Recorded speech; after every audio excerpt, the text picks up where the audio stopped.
Questions for the Attorney General Merrick Garland there, but making a major announcement appointing David Weiss, the special counsel, to now oversee an investigation into Hunter Biden.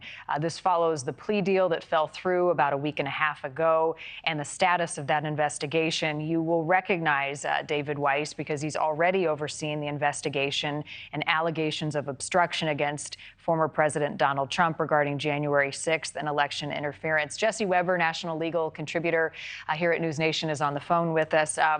What is the significance of this appointment of David Weiss on this investigation?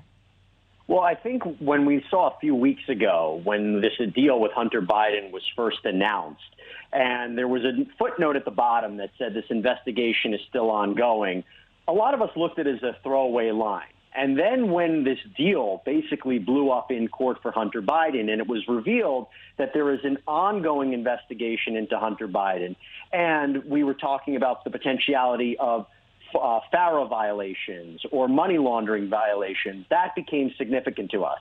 This is now a major step forward and indicates to me that not only is the investigation into Hunter Biden ongoing, but it is serious. And it is serious enough that David Weiss is going to be continuing his investigation, that he has now been appointed the special counsel. And remember, he had been only nominated by Trump back in 2017, and he was confirmed back in 2018 by the Senate.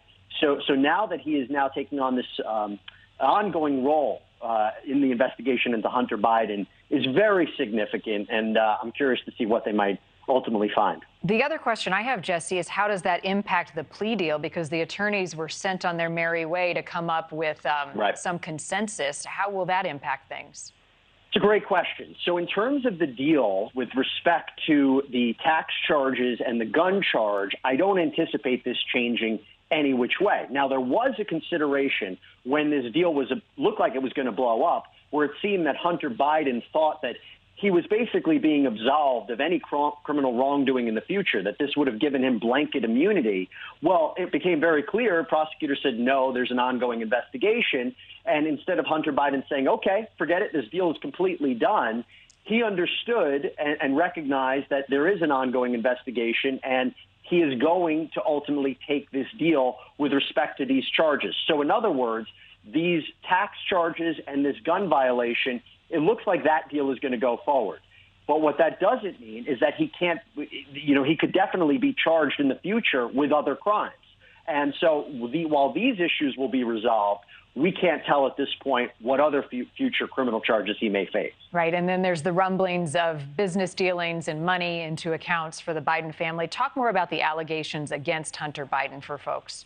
Okay, so these are allegations at this point. Whatever you hear from the House Republicans about that there was a bribery scheme or a pay-for-play or that there was influence peddling, those are allegations. Now, their whole goal was to try to find direct, concrete evidence that somehow President Joe Biden was involved in Hunter Biden's business dealings. And what we've seen so far is that there were communications between the two. I mean, it's not like that he was completely foreign from his son's business dealings. He had conversations with him, but there is nothing directly tying the president to any of those deals. Now, what has been very clear, particularly from the testimony of Devin Archer from 2 weeks ago, and this was a former business associate of Hunter Biden, is that Hunter Biden was using his father and the Biden name for his own personal benefit, to get certain deals gone through, to give the Burisma the backing of what appeared to be the federal government.